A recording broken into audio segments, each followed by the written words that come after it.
सूर्य क्या है? सूर्य द्रव्य है। प्रकाश क्या है? गुण है उसका।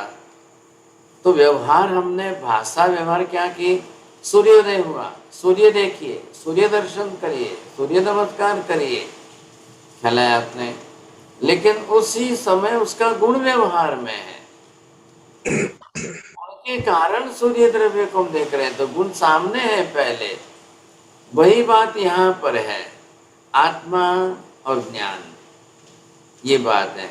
मैं आपको पूछता हूँ मेहता जी, सूर्य से सूर्य का प्रकाश भिन्न अलग है कि एक रूप है? एक रूप है, भिन्न कैसे हो सकता है? द्रव्य गुण भिन्न हो ही नहीं सकता। द्रव्य है और गुण है, द्रव्याश्रित गुण है। गुण बिना द्रव्य का नहीं है, द्रव्य बिना गुण का नहीं है। क्या, लेकिन गुण को द्रव्य नहीं कहेंगे, द्रव्य को गुण नहीं कहेंगे, प्रकाश को सूर्य नहीं कहेंगे, सूर्य को प्रकाश नहीं कहेंगे ना। प्रकाश यहाँ पर भी है, अब यहाँ सूर्य नहीं कह सकते हो, लेकिन सूर्य को हम पहचानते ही प्रकाश है। ऐसा कभी हुआ है कि सूर्य का उदय हुआ और प्रकाश आया ही ना हो? तो इधर देखिए, आत्मा और ज्ञान दोनों के अंदर बिल्कुल वैसे ही जो है, अभेद भाव से स्पष्ट करिए, भेद बुद्धि मत बनाइए। आत्मा ज्ञान से भिन्न नहीं है, ज्ञान आत्मा से भिन्न नहीं है। जब भी आत्मा है तब ज्ञान निश्चित है, जब भी ज्ञान है तो आत्मा निश्चित है। बस इन दो सेंटेंस, दोनों साइड के दोनों सेंटेंस को आप बिल्कुल फिक्स करके परमानेंट प्रिंसिपल बना करके लिखिए। 4 सेंटेंस बोलना है। बोलो साहब, कौन तृप्तिबेन बोलिए। हाँ जी। आत्मा और उसका गुण केवल ज्ञान, उसके संदर्भ में 4 सेंटेंस। ज्ञान, आत्मा कभी ज्ञान के बिना हो ही नहीं सकती। मतलब आत्मा है और ज्ञान नहीं है, ऐसा नहीं हो सकता। ज्ञान है, ज्ञान नहीं है, सॉरी, आत्मा नहीं है और ज्ञान है, ऐसा नहीं हो सकता। पहले आप जाने थोड़ा, या तो लिख लो या माइंड में सेट कर लो। 4 ही सेंटेंस गिन करके बोलना है। बोलिए नीति बेन। जी मारा सर, आत्मा ज्ञान से भिन्न नहीं है, ज्ञान आत्मा से भिन्न नहीं है, ज्ञान है तो आत्मा निश्चित है, आत्मा है तो ज्ञान निश्चित है। Very good. चलिए, तो ये हमको स्पष्ट करना है। देखिए, हमने पदार्थ विज्ञान में सीख लिया है द्रव्य गुण पर्याय। अभी इधर क्या देख रहे हो? ब्लैक बोर्ड पर 2 शब्द बोलना है आपको। बोलिए साहब। Meena ji, what is on the blackboard please? केवल दर्शन and Either द्रव्य गुण पर्याय। What is?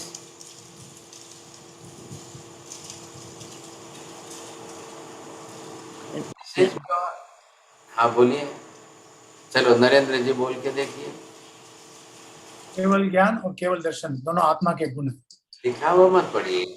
द्रव्य दिख रहा है, आत्मा और गुण दिख रहे हैं। द्रव्य और गुण 2 है, अभी पर्याय नहीं बनाई। तो द्रव्य गुण दोनों है, तो दोनों का आत्मा द्रव्य ज्ञान दर्शन गुण। फिर बाद में स्त्री पुरुष मनुष्य पशु पक्षी बोलेंगे तब पर्याय आएगा। अब बात यहाँ पर क्या की है? द्रव्य गुण का अभेद संबंध है। द्रव्य और गुण का कभी भेद संबंध होता ही नहीं है। ख्याल है आपको? क्यों नहीं होता है? दोनों के सामने बरोबर प्रवीण जी दोनों को स्पष्ट कर सकते हैं आप? चलिए, नहीं बोलिए, प्रीति बहन बोलेंगे। द्रव्य गुण के बिना, गुण के भेद नहीं है। द्रव्य गुण भेद, तो द्रव्य है तो गुण है, उससे भिन्न नहीं है। नहीं करना है। भेद क्यों नहीं? द्रव्य से गुण अलग नहीं करना है आपको। गुण को द्रव्य से अलग कर दो तो फिर द्रव्य बिना गुण का हो जाएगा। आत्मा से ज्ञान को अलग कर दोगे तो आत्मा बिना ज्ञान की हो जाएगी, ऐसा कभी हुआ नहीं है साहब। अभी ये हो गया द्रव्य और ये गुण हो गए। अब पर्याय कौन सी? निगोध की पर्याय। अब निगोध की पर्याय के अंदर जब भी आत्मा है, आत्मा ही है वहां पर। ये आत्मा, अभी इसको हम निगोध का शरीर दे देते हैं तो निगोध की पर्याय हो गई साहब। अब जिस तरह से आपने ये आकृति दी, अब इधर देखिए पर्याय हो गई निगोध की। द्रव्य आत्मा का, गुण केवल ज्ञान केवल दर्शन तो ऑलरेडी सत्ता में। अभी मैंने यही कहा कि गुण को द्रव्य से भिन्न नहीं करना है, गुण को बाहर से नहीं लाना है। महावीर ये कह रहे हैं कि भी जो जिस द्रव्य का जो गुण है वो उसका ओरिजिनल गुण है, बाहर से गुण आता नहीं है, बाहर से गुण लाया नहीं जाता है। आकाश का गुण बाहर से आया क्या? धर्मास्तिकाय का गुण बाहर से आया क्या? आत्मा का गुण ज्ञान दर्शन आदि बाहर से आते हैं क्या? नहीं। तो बाहर कहाँ है? बाहर कहाँ है? आत्मा के बाहर आकाश है, तो ज्ञान दर्शन आदि आकाश में रहेंगे, फिर आप लाओगे। मेहता जी आपकी नॉलेज के लिए बोल रहा हूँ, ऐसा नैयायिकों ने, ऐसा हिंदू धर्म के शंकराचार्य इन लोगों ने ऐसी बातें पकड़ी हुई है। क्या लाया आपको? जहां केवल ज्ञानी का सिद्धांत नहीं होता है वहां असत्य का अंश रहना संभव है। जहां केवल ज्ञानी का सिद्धांत है वहां अंतिम सिद्धांत है, वहां अंतिम सत्य है, वहां संभव नहीं है कि कोई असत्य रहे। यही आत्मा इस समय निगोध में है। तो मतलब क्या हुआ नीति बहन? निगोध में भी इस आत्मा में केवल ज्ञान केवल दर्शन पूर्ण रूप में है, सत्ता में है, स्टॉक में है। क्या लाया? हाँ, ये है कि आवरणीय कर्म से कवर्ड, ढका हुआ है। लेकिन जीवात्मा है ना, तो इतना पोर्शन जो है आपको दिखाई दे रहा है क्लियर, इतना पोर्शन जो है it is open. So what is this open portion? क्या है? ज्ञान दर्शन। केवल ज्ञान का भी अंतिम अंश खुला है, केवल दर्शन का भी अंतिम अंश खुला है। ख्याल आया? अब मैं लैंग्वेज चेंज करके बोलता हूँ, थोड़ा सोच समझ के बोलना, फिर ध्यान से सुन लेना। केवल ज्ञान केवल दर्शन आत्मा में अनंत गुना सत्ता में पड़ा है, लेकिन निगोध में वही केवल ज्ञान केवल दर्शन सिर्फ अनंतवें भाग का ही खुला है। आया समझ में? दोनों सेंटेंस दो तरफ से आप बोलेंगे। विपिन भाई बोलो, कोशिश करिए ना आप। आत्मा में केवल दर्शन और केवल ज्ञान अनंत गुना भरा हुआ है, और निगोध में केवल दर्शन और केवल ज्ञान का अनंतवा भाग का गुण बड़ा है। अनंतवा भाग प्रकट है, खुला है। आ गया ख्याल में आपको? तो बाकी का क्या हुआ? पहली बात अभी आपने सुनी, ये सब पदार्थ विज्ञान को वापस रिपीट करिए, नहीं तो भूल जाओगे। आत्मा द्रव्य से भी अनादि अनंत काल में संपूर्ण नष्ट कभी होती ही नहीं है। नंबर 2, आत्मा के गुण भी अनादि अनंत काल में कभी भी नष्ट होते ही नहीं है। क्या होता है? आवरणीय कर्मों से गुण ढकेंगे जरूर, लेकिन समूल संपूर्ण नष्ट कभी होते ही नहीं है। ये बात समझनी है। बोलिए साहब, योगी बहन बोलेंगे? नहीं? हंसा बहन? मैं बोलूं सर? बोलिए, बहुत अच्छी बात है। आत्मा अनादिकाल से नष्ट होती नहीं है, आत्मा के गुण भी अनादिकाल से नष्ट नहीं होते हैं। जब आत्मा निगोद में है तो उसका अनंतवा भाग ही ज्ञान का और दर्शन का प्रकट होता है, बाकी आवरणीय कर्मों से ढके हैं।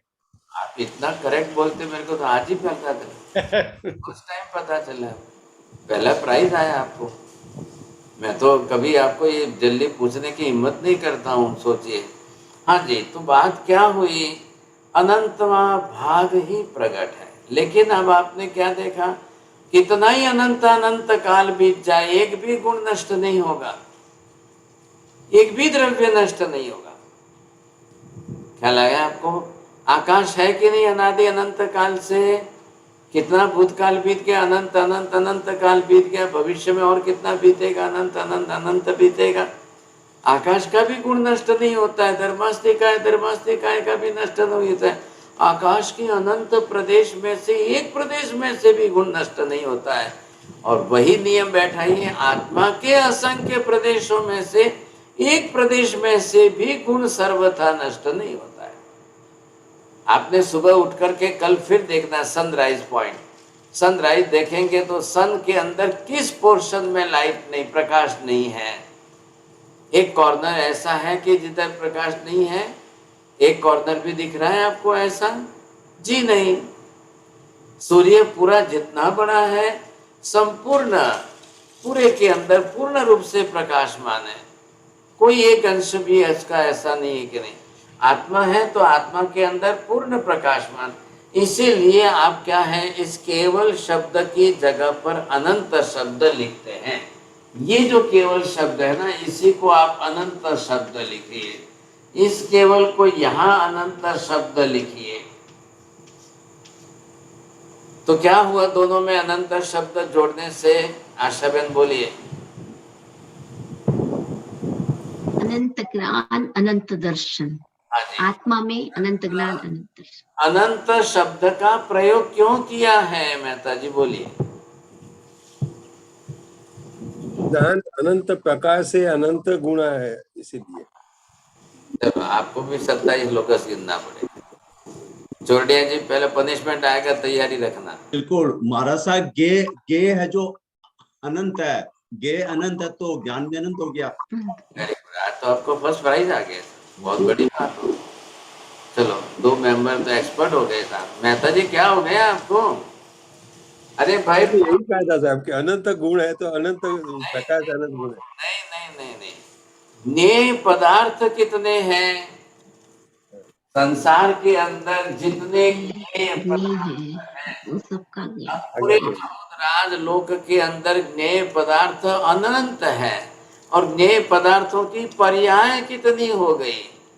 आत्मा कितनी है, और आत्मा ने जो शरीर धारण किए हैं वो कितने हैं, पर्याय कितनी हो गई।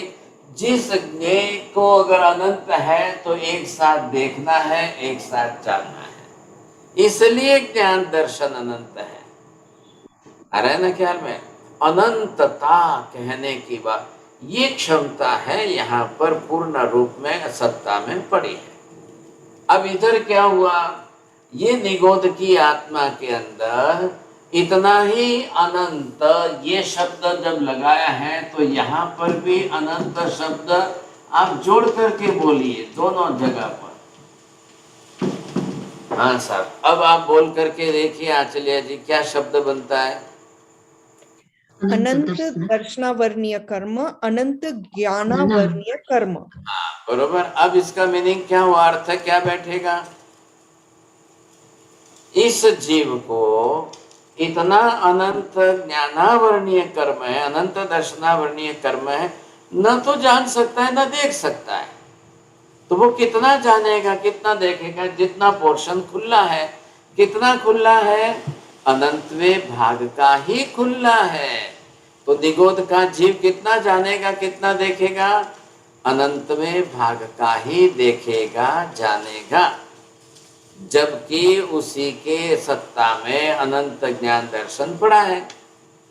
अब निगोद के जीव को कितनी जरूरियात है, कितनी जरूरियात है उसको?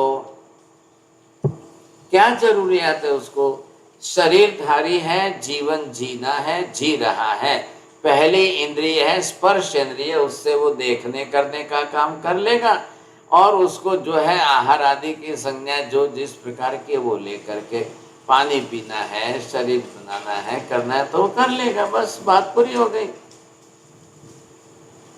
अब ये जीव कल जितना आवरणीय कर्म क्षय करते करते करते आगे बढ़े, अब वो कितना आगे बढ़े, आगे बढ़ते बढ़ते कितना आगे बढ़े। अब जब जब उसकी पर्याय और आगे आती जाएगी और पर्याय उसकी जब बड़ी होती जाएगी, अब ये भाई साहब आ गए जो है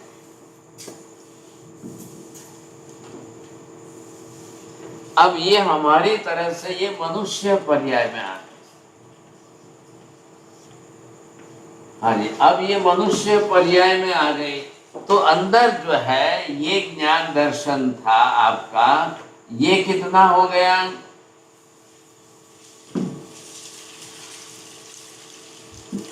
हाँ जी, अब ये आप देखेंगे यही जो केवल ज्ञान केवल दर्शन जो है उसी की बात चल रही है। ये अंदर से जो ज्ञान दर्शन, इधर से ये आपका दर्शन, ये जो है इधर से ये ज्ञान, मतलब निगोद वॉज द फर्स्ट पर्याय एंड द ह्यूमन बीइंग मनुष्य दिस इज द लास्ट पर्याय। अब ये मनुष्य बन गया यहाँ पर। अब आज इसके पास ये ज्ञान दर्शन कितना बढ़ गया? निगोद से अनंत गुना। लेकिन आत्मा के अनंत ज्ञान दर्शन का अनंतवां भाग है। बोलिए नरेंद्र जी, बोलिए। निगोद में ज्ञान और दर्शन अनंतवां भाग ही है जो प्रकट में है, और जब कर्म का आवरण कर्म कम हुआ, आवरण कर्म, तब ज्ञान और दर्शन ज्यादा प्रकट हुआ। अब आपकी भाषा लाई ना बीच में आपने, ज्यादा क्यों? आपकी भाषा, मन की भाषा अलग से क्यों लाई फिर बीच में? मैंने जो शब्द दिए हैं वो सही शब्द बोलिए ना। बोलिए एलसी जैन साहब, आप एक्सपर्ट बन गए, अब उसी हिसाब से बोलिए। जब ये मनुष्य पर्याय में आ गई है ज्ञान दर्शन, और इनका जो केवल दर्शन है वो अनंत हो गया है, लेकिन अनंत अनंत भाग केवल दर्शन का ये अनंतवा भाग ही है। आपने गड़बड़ कर दी भाई साहब, आपकी मैंने प्रशंसा कर दी तो आपने गड़बड़ कर दी। बोलिए अमन जी, बोलेंगे आप? हाँ जी महाराज, फर्स्ट पर्याय इस जीव की निगोद है और अंतिम पर्याय मनुष्य। जब ये मनुष्य पर्याय में आता है तब इसके निगोद की अवस्था में जो ज्ञान था उससे अनंत गुना ज्ञान हो जाता है, फिर भी केवल ज्ञान और केवल दर्शन के वो अनंत भाग।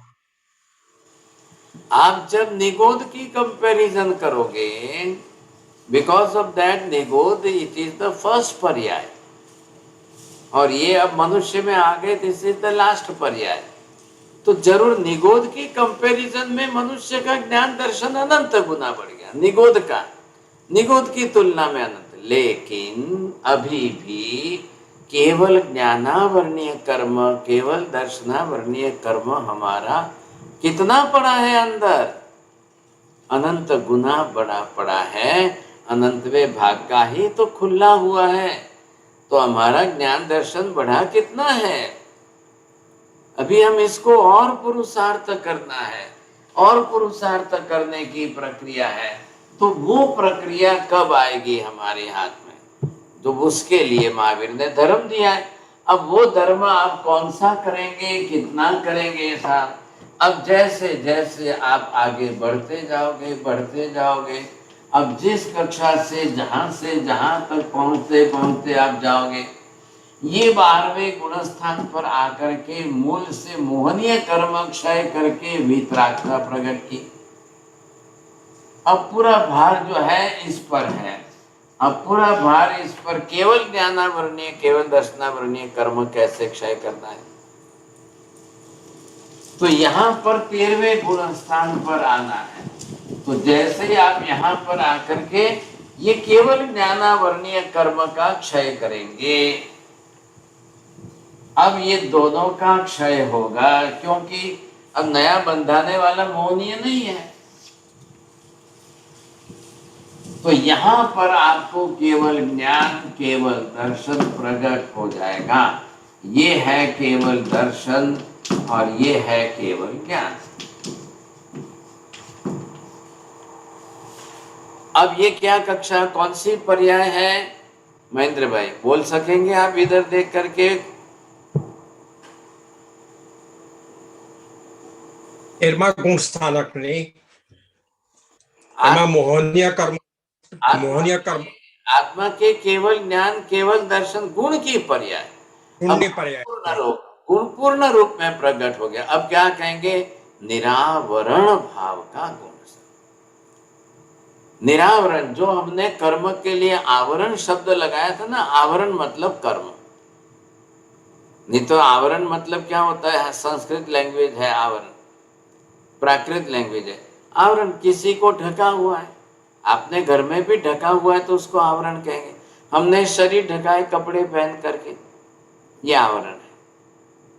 यहाँ क्या था? आत्मा के गुण पर जो आवरण था, अब वो सब हट गया सामने। निरावरण, बिना आवरण का। अब बिना आवरण के गुण जब प्रकट हो गया, वो केवल दर्शन, केवल ज्ञान। आपको ये मैंने बता दिया कि भी दर्शन है, दर्शन का काम क्या है? जो, और ये ज्ञान है, इसका काम जानना है। चला, हम साइमल्टेनियसली ज्ञान दर्शन साथ में चला रहे हैं। सबका ये सबका नियम है, ज्ञान दर्शन साथ में चले रहे। मैं आपको पूछूं कि चलते समय आप जो है सामने लिखा हुआ बोर्ड देखते हो कि पढ़ते हो? दोनों ही काम हो रहा है सामने। आपकी आंख जैसे ही उस पर गई, फटाक से पढ़ना शुरू हो जाए, लेकिन आपको भेद नहीं लग रहा है। देखा पढ़ा, देखा पढ़ा, क्या लगेगा? तुरंत हो रहा है, समझ में आ रहा है हमको।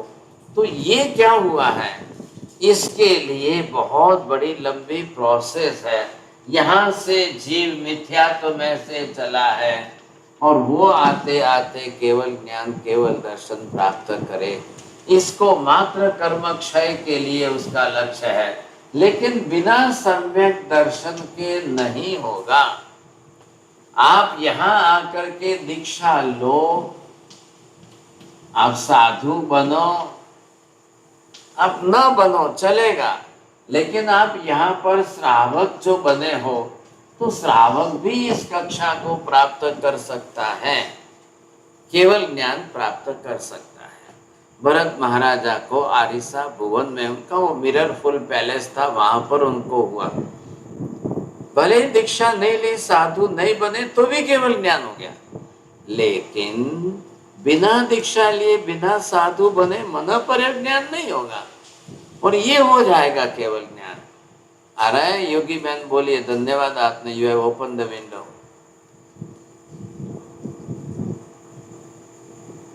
नहीं बोलना है तो जल्दी बोलिए। चलो निपा बहन, आपने भी ओपन किया है, चलिए बोलिए। साधु बन्या वगर मनः परिज्ञान न थाय, पण श्रावक बन्याथी केवल ज्ञान થઈ શકે એમ છે। પાછું એ જ બોલો ને, સાધુ બન્યા વગર પણ કેવલ જ્ઞાન થઈ શકે એમ છે। मरुदेवा माता को भी हो गया, भरत चक्रवर्ती को भी हो गया, ऐसे लिस्ट में कई नाम बहुत है। बोलिए साहब, अब चोरडिया जी, आपको साधु बनकर केवल ज्ञान प्राप्त करना है कि बिना साधु बने केवल ज्ञान प्राप्त करना है? महाराज साहब, बिना साधु को हो जाए तो ज्यादा अच्छा हो गया।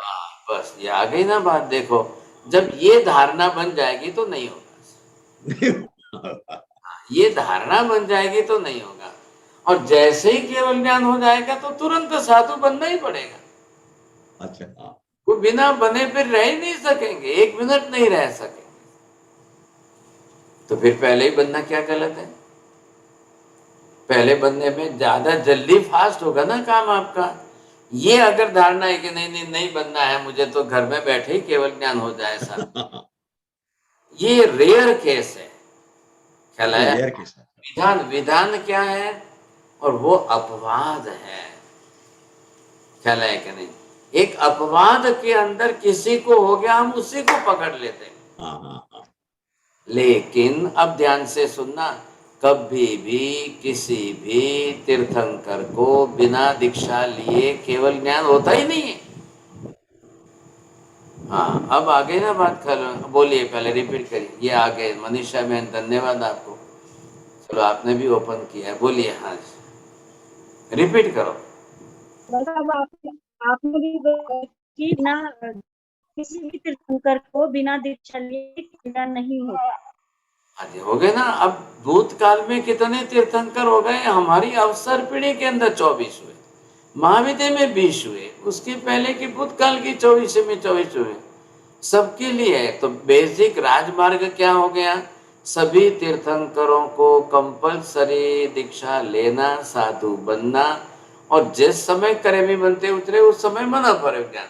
अब केवल ज्ञानावरणीय कर्म का क्षय करने के लिए वो अपनी अपनी तरफ से पुरुषार्थ करें।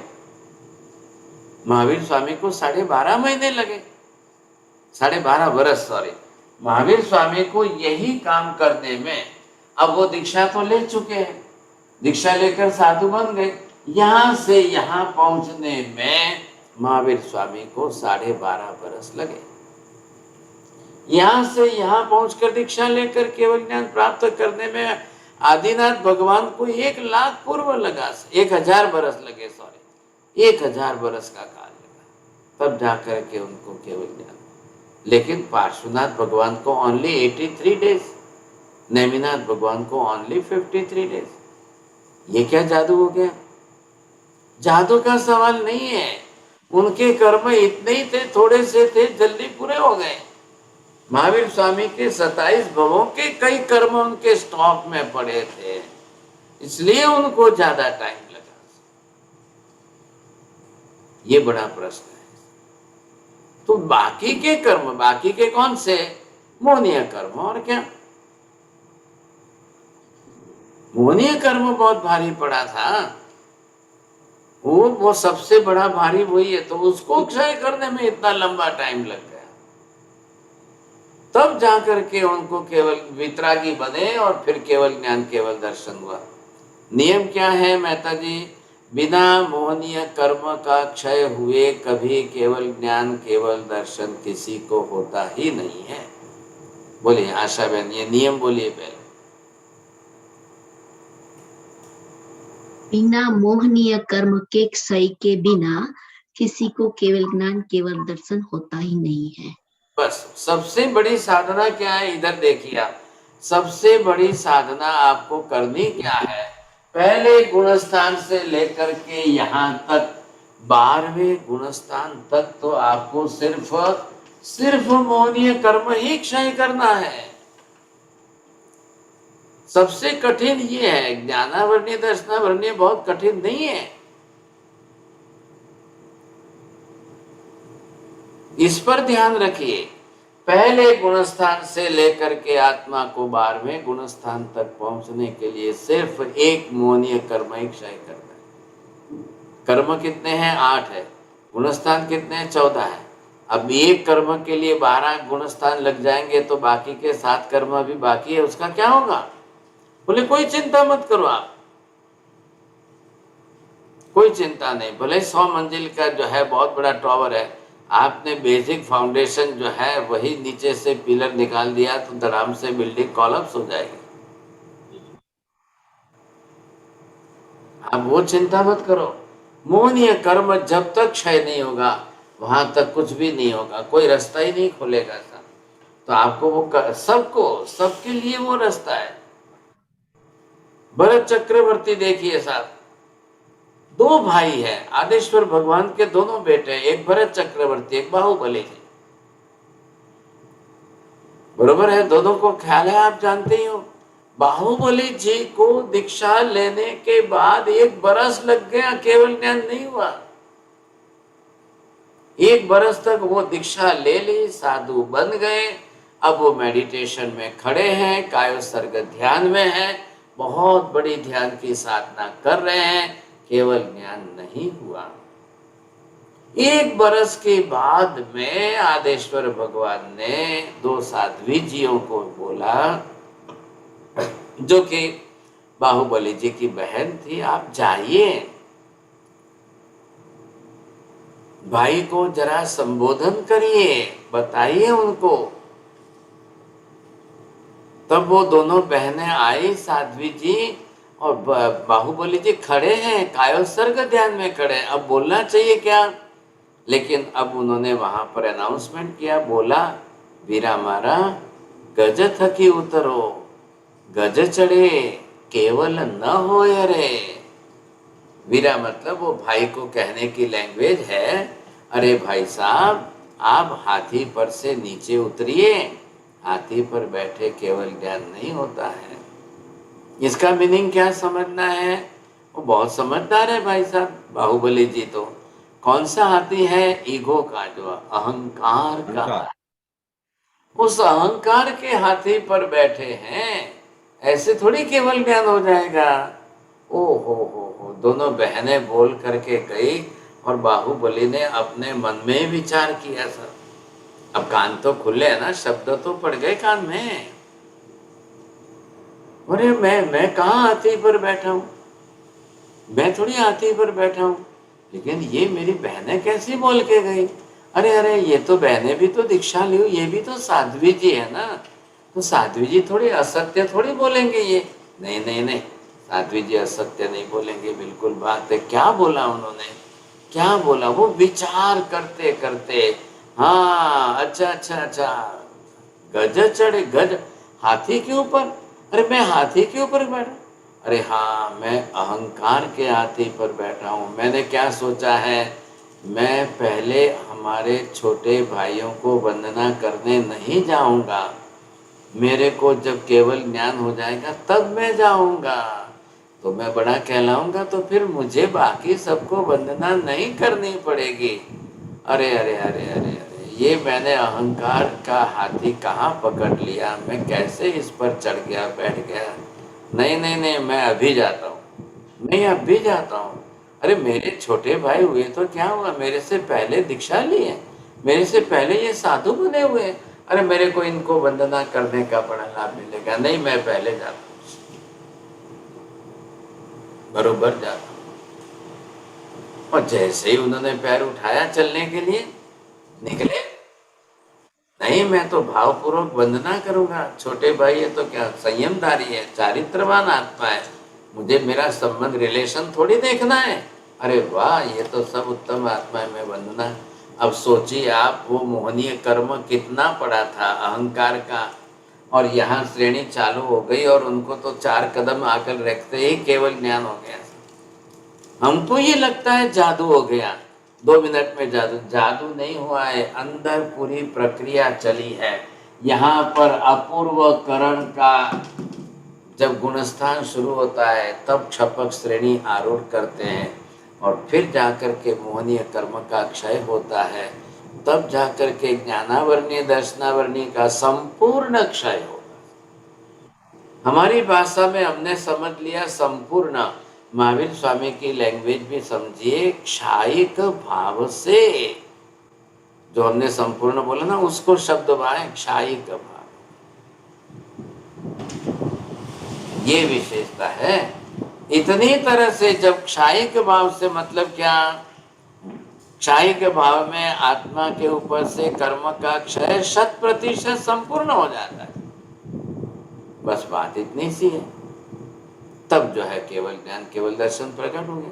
अब आप बताइए, केवल ज्ञान केवल दर्शन बाहर से आया क्या, कि आवरणीय कर्म के संपूर्ण क्षय होने से अंदर था वो प्रकट हो गया। If you can see in the sky, you see the black colored cloud is already covered the sun. If the clouds will go away, the sun will come back again. Sunlight जो है, सन का प्रकाश चारों तरफ फैल जाएगा। बात इतनी सी है। सूर्य का प्रकाश तो पहले ही था, सूर्य का सनलाइट जो है प्रकाश बाद में नहीं आया है, पीछे से अलग से नहीं आया है, ऑलरेडी सूर्य में ही है उसका प्रकाश। तो काली बादल आ गए थे बीच में, दिखाई नहीं दे रहा था, बादल हट गए, सूर्य प्रकट हो गया, कर्म के बादल यहाँ पर हट गए और केवल ज्ञान केवल दर्शन प्रकट हो गया। बात इतनी सी है। अब जब केवल ज्ञान केवल दर्शन प्रकट हो जाए यहाँ पर, अब यहाँ केवली बने, बिना केवल ज्ञानी बने कोई भगवान बनता ही नहीं है। बिना केवल दर्शन हुए कोई तीर्थंकर भगवान बनते ही नहीं हैं। ये निश्चित नियम हो गया सा। और भरत चक्रवर्ती आदि भले ही केवल ज्ञान हो गया तो वो भगवान नहीं बनेंगे। भगवान बनने के लिए तीर्थंकर नाम कर्म ओरिजिनली पूर्व में उपार्जन किया हुआ सत्ता में होना जरूरी है। वो ऑलरेडी स्टॉक में है। लेकिन यहाँ क्या हुआ है कि पहले वितरागी बन गए, मोहनीय कर्म का क्षय हो गया, अब केवल ज्ञान केवल दर्शन भी प्रकट हो गया। अब वो सत्ता में पड़ा हुआ तीर्थंकर नाम कर्म आ गया सामने। हाँ साहब, अब आप भगवान बन गए। अब तीर्थंकर भगवान बन गए सब। अब जैसे ही तीर्थंकर भगवान बन गए, अब देवता आएंगे, अपने आप आएंगे। भगवान को बुलाने जाने की जरूरत नहीं है, कोई मैसेज नहीं देना है, कोई फोन नहीं करना है, कुछ नहीं करना है। वो देवता आकर के सीधे ही पहले समूसरण की रचना, अष्ट प्रातिहार्यों की रचना। अब परमात्मा विराजमान होकर देशना देंगे। देशना देंगे तब जाकर लोग दीक्षा लेंगे। दीक्षा लेंगे तो उसमें से सिलेक्ट करके गणधर बनाएंगे, साधु साध्वी श्रावक श्राविका बनाएंगे। फिर भगवान त्रिपदी शिखा त्रिपदी के व्यवस्था बता देंगे। तो पदार्थों का स्वरूप द्रव्य गुण पर्याय का जो है वो उत्पाद व्यय द्रव्यात्मक है। ऐसी त्रिपदी की व्यवस्था बनाकर बता करके आकाश आत्मा धर्मास्तिका धर्मास्तिका पुद्गल पंचास्तिकाय द्रव्यों का स्वरूप बता देंगे। फटाफट गणधर भगवान जो है उसको बरोबर जो है करते जाए, लिखते जाएंगे, आगम शास्त्र बनते जाएंगे। बात इतनी सी है बस। इस तरह से जो है सभी तीर्थंकरों के बारे में एक ही नियम है, सब तीर्थंकरों। महावीर स्वामी ने ऐसा नहीं कहा मेरे पास इतना बड़ा पैलेस है, बहुत बड़ा पैलेस है, बहुत बड़ा पैलेस है। महावीर स्वामी ने कहा कि मैं ऐसे ही रह जाऊं घर में, फिर मैं घर में रह जाता हूं, मैं घर में साधना कर लूंगा, जब मेरे को केवल ज्ञान हो जाएगा वितरागी बन जाऊंगा, मैं घर में जो है रोज जो है देशना देता रहूंगा। जी नहीं, एक भी तीर्थंकर की आत्मा को घर में बैठे किसी को कभी केवल ज्ञान होता ही नहीं है। कोई भी तीर्थंकर कभी घर में बैठे भगवान के रूप में रहते ही नहीं है। आप नियम समझिए ना, बेसिक प्रिंसिपल्स है। एक भी मतलब परमानेंट प्रिंसिपल, सबके लिए एक तरीका नहीं है। बोले योगी बहन करिए, रिपीट करिए।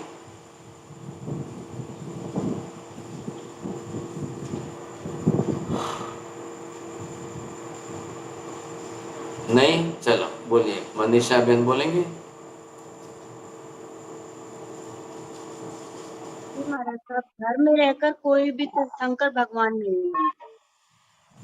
आप भी लैंग्वेज बदल देते हो। हाँ, एनके जैन साहब, नरेंद्र जी बाठिया जी बोलिए।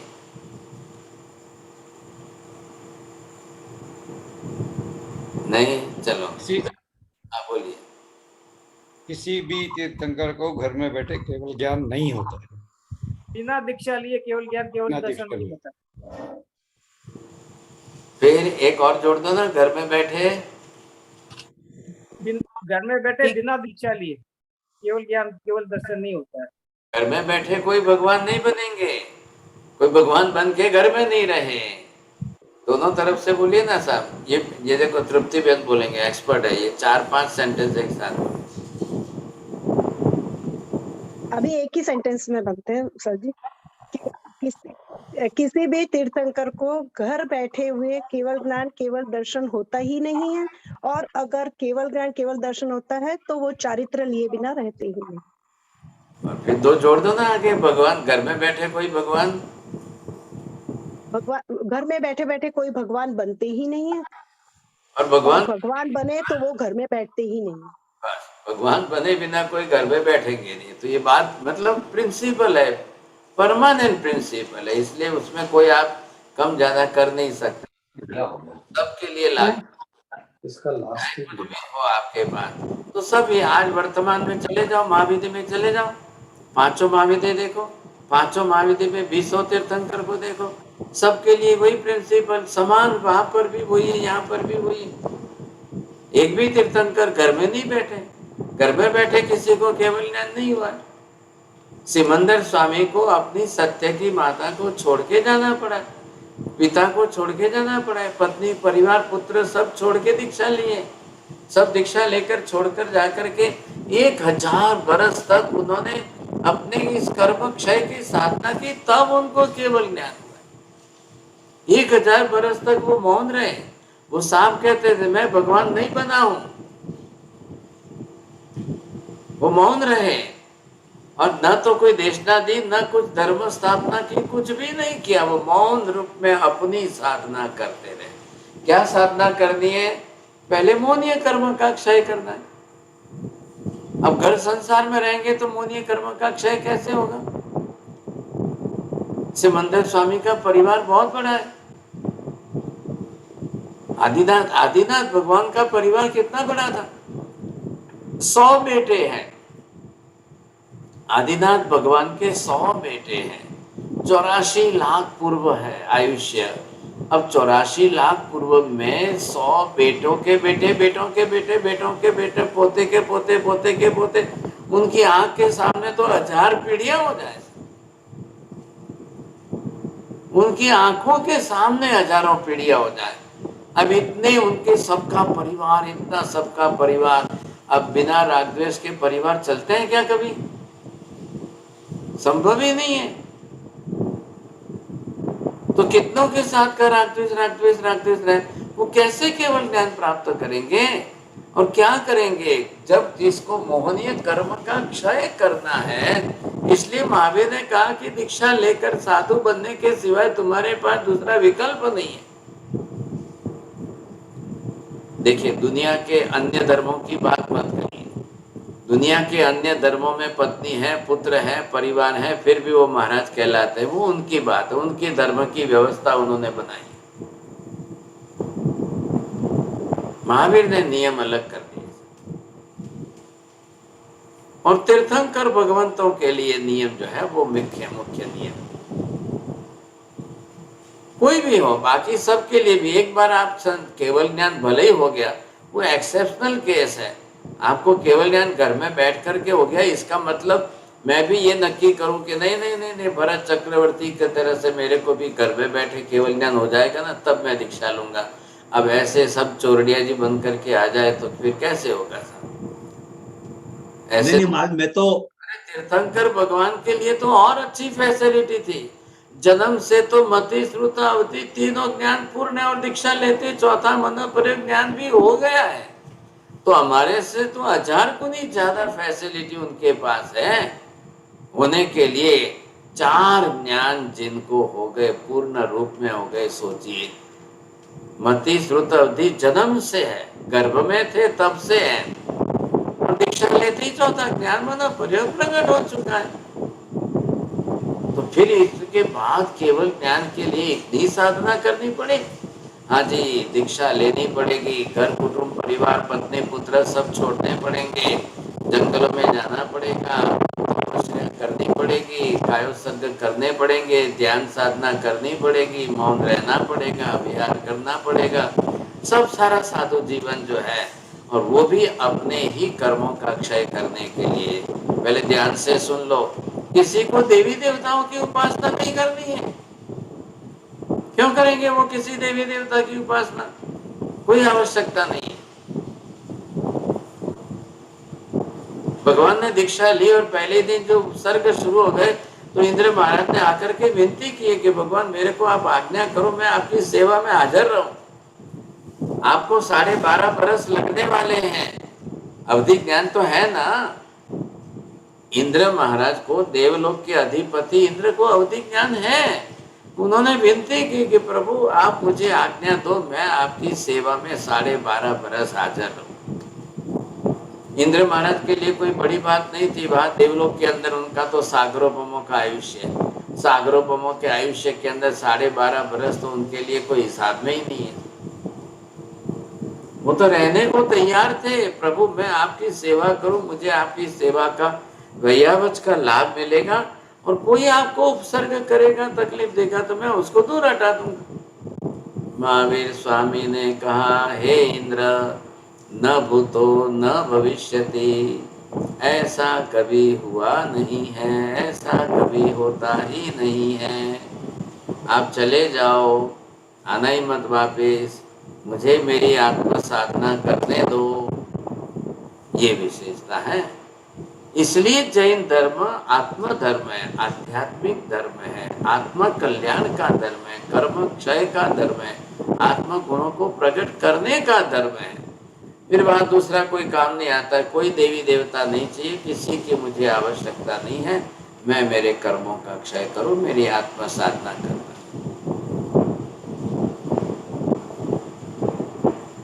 ये इस तरह से जब केवल ज्ञान केवल दर्शन, तो ये भी अंदर सबके अंदर पड़ा है। महावीर ने एक बात कह दी कि खदान में हीरा पड़ा है, आत्मा में सभी गुण पूर्ण रूप में पड़े हैं।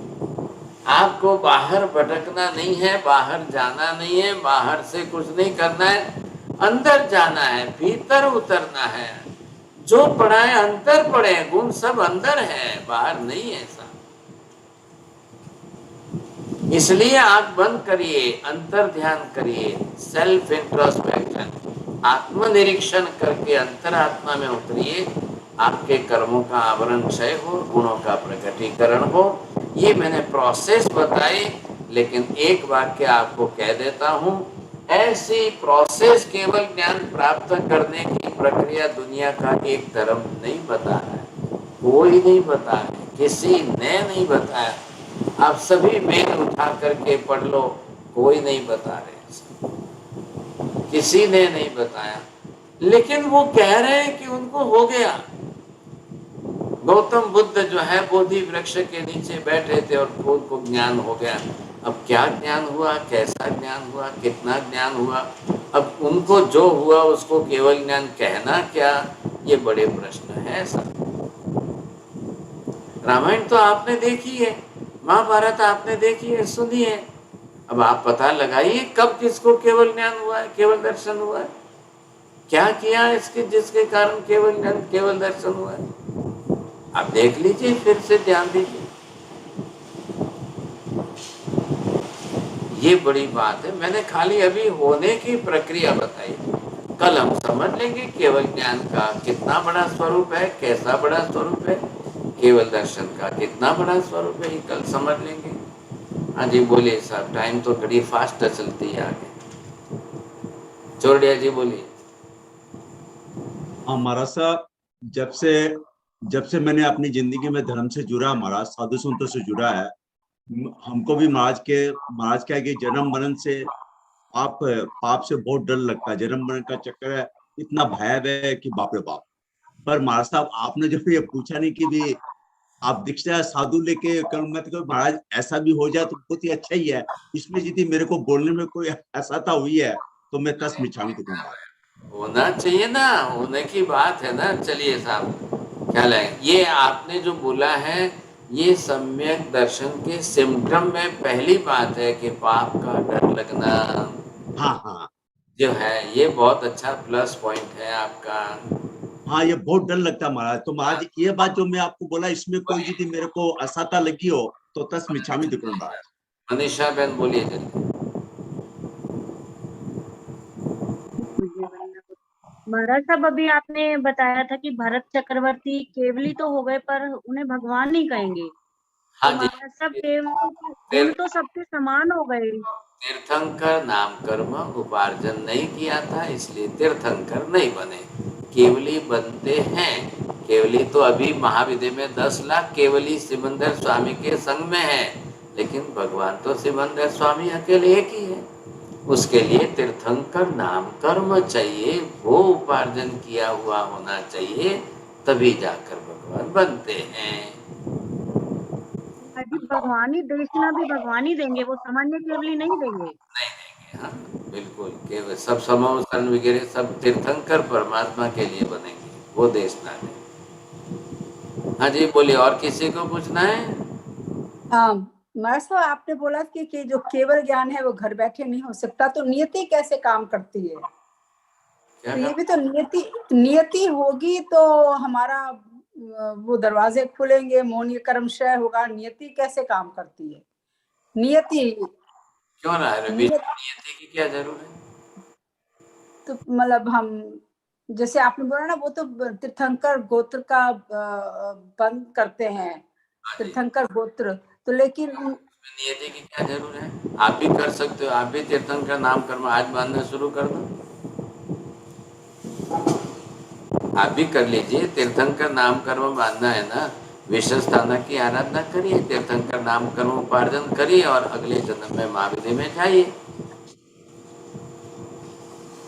ऐसी कोई बात नहीं। नियति जहाँ लगानी है ना वहाँ लगाएंगे, क्या लगाए, जहाँ जहाँ नियति की बात आवश्यकता है कि वहाँ जरूर लगाएंगे, ऐसे जगह मत लगाइए। नमो रियंताणम, नमो सिद्धाणम, नमो आर्याणम, नमो वज्रायाणम, नमो लोहे सर्वसाहुणम, एषु पंच नमोकारो सर्वभावपनाशनो, मंगलाणं च सर्वेसिं परमं हवै मंगलम्। मंगलम भगवान वीरो, मंगलम गौतम प्रभु, मंगलम शूलिभद्राद्या जैन धर्मोस्तु मंगलम। चत्तारि मंगलम हरिहंता मंगलम, सिद्धा मंगलम साहु मंगलम, केवली पन्नतो तमो मंगलम। चत्तारि लोकोत्तम हरिहंता लोकोत्तम, सिद्धा लोकोत्तम साहु लोकोत्तम, केवली पन्नतो तमो लोकोत्तमो। चत्तारि शरणं पवज्जामि, हरिहन्ते शरणं पवज्जामि, सिद्धे शरणं पवज्जामि, साहु शरणं पवज्जामि, केवली पन्नतं धम्मं शरणं पवज्जामि। सर्वमङ्गलमाङ्गल्यं सर्वकल्याणकारणं, प्रधानं सर्वधर्माणां